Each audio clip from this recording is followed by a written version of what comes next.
पौधे में बीमारी के बारे में आप सभी जानते ही हैं। किसी भी फसल में बीमारी का आना एक आम बात है और औसतन किसी भी फसल में 5 से 20% तक नुकसान बीमारी से होता है और अगर समय पे इसका कंट्रोल ना किया जाए तो नुकसान 100% तक हो सकता है। पौधे में बीमारी कई प्रकार की होती है।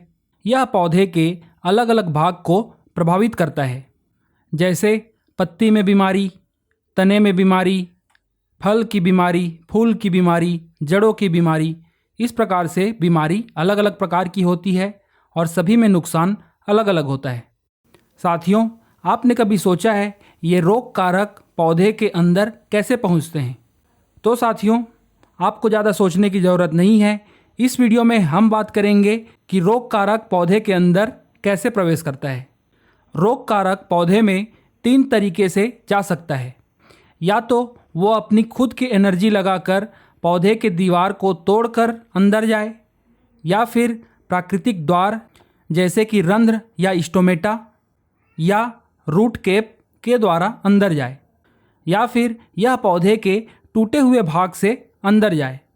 आप इमेजिन कीजिए कि एक बैंक है और वहाँ पर बहुत सारा पैसा रखा हुआ है। तो वहाँ पर चोरी करने के 3 तरीके हैं। पहला कि चोर जेसीबी लेकर जाए, दीवार को तोड़ दे और फिर पैसे को ले जाए। दूसरा, वह गेट से अंदर जाए और मैनेजर को डरा धमका कर पैसे को ले जाए। और तीसरा है, जैसे भूकंप आया, दीवार टूट गई, उसके बाद चोर उस टूटे दीवार से अंदर जाए और फिर पैसे को ले जाए।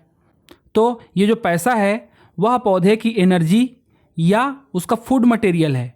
तो इसी को लेने के लिए रोग कारक पौधे में अटैक करता है और फिर बीमारी उत्पन्न होती है।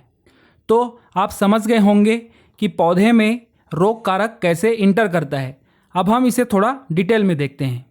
आप वीडियो में बने रहिए, यह वीडियो काफ़ी इंटरेस्टिंग होने वाला है। आपको बहुत कुछ जानने को मिलेगा, तो वीडियो को अंत तक ज़रूर देखें और इस वीडियो को लाइक ज़रूर करें।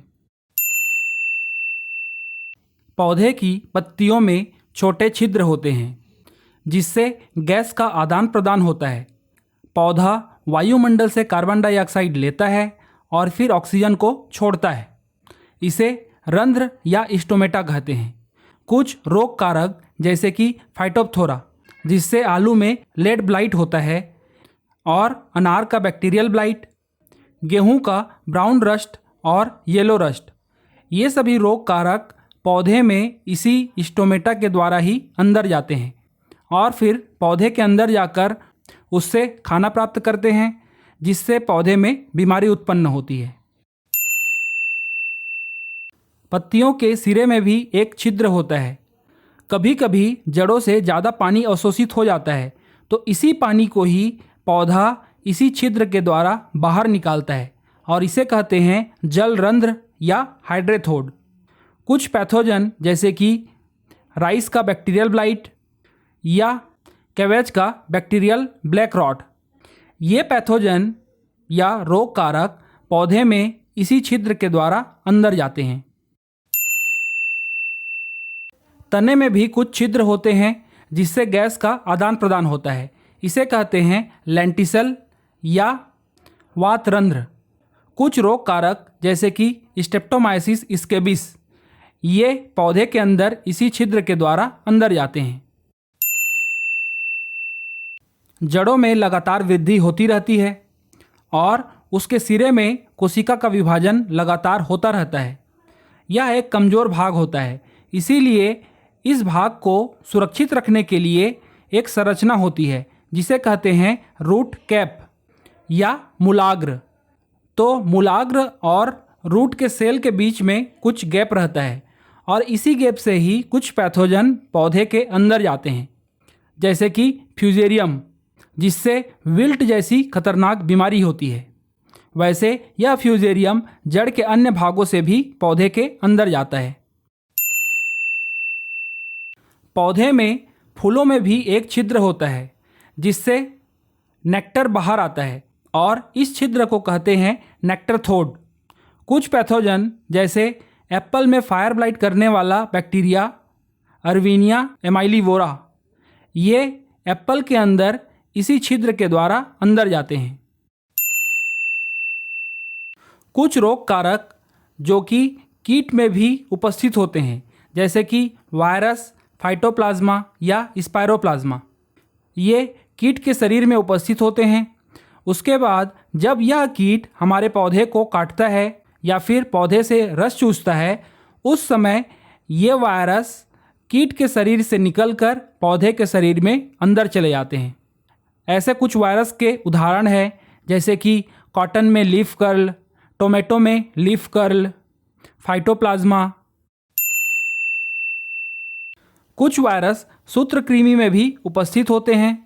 ये जो वायरस होता है यह सूत्रकृमि के स्टाइलेट में उपस्थित होता है, और जब यह सूत्रकृमि पौधों को खाता है उस समय ये वायरस पौधे के अंदर चले जाते हैं।